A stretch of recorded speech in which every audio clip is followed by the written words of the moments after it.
দর্শক বন্ধু, আমাদের তো দুদিন নিরামিষ। সেই নিরামিষে এক এক দিন এক এক রকমের রান্না করি।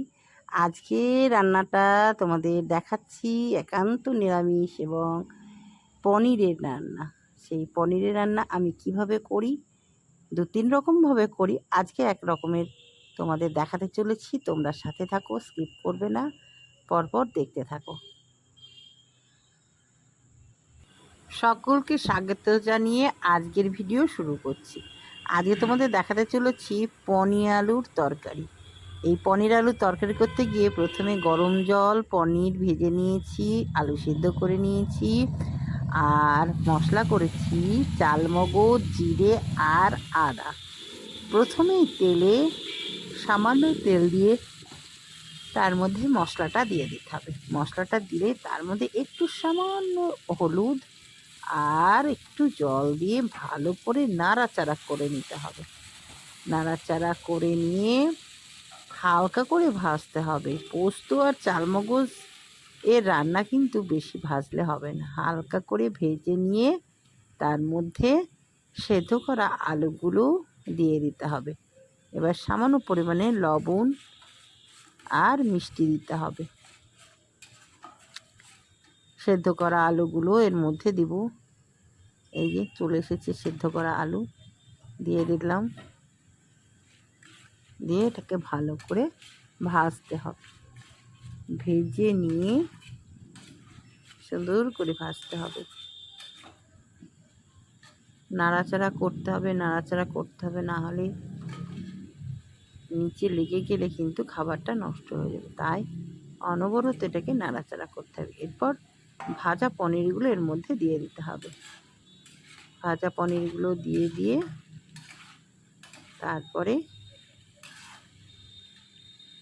কষিয়ে নিতে হবে। হালকা হালকা ভাজা হয়ে গেলে তার মধ্যে একটু লবণ দিয়ে, আগে চিনি দিয়ে তারপরে লাস্টে লবণ দিতে হবে। লবণ দিয়ে যে গরম জল রাখা ছিল কাপে, সেই গরম জলটাকে কষা হয়ে গেলে দিয়ে দিতে হবে। ব্যাস, কতটা দিতে হবে, ঠিক যতটা পনির আলু ততটাই দিতে হবে।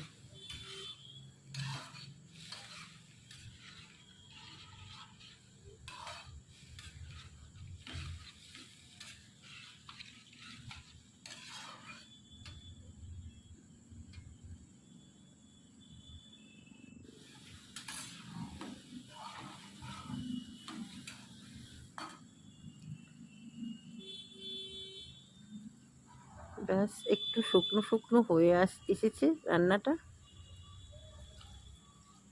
আর একটু জল দিয়ে দিলাম। এটাকে ভালো করে নাড়াচাড়া করে নিতে হবে।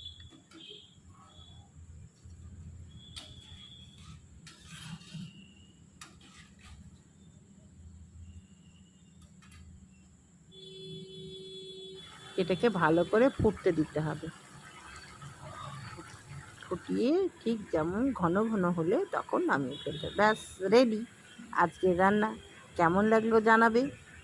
আবারও ফিরে আসবো নতুন কিছু নিয়ে। তোমাদের কেমন লাগছে অবশ্যই জানাবে, আর পাশে থাকবে। খুব সুন্দর, খুব সুন্দর। এইভাবে পনির নিরামিষ রান্না করে পরিবারের সকলকে খাওয়াও, নিজে খাও, একটা আলাদা অনুভূতি পাবে। রান্নাবান্না সুন্দর করে করে পরিবারকে খাওয়ালে ভীষণ ভালো লাগে। আজকে আসি, টাটা।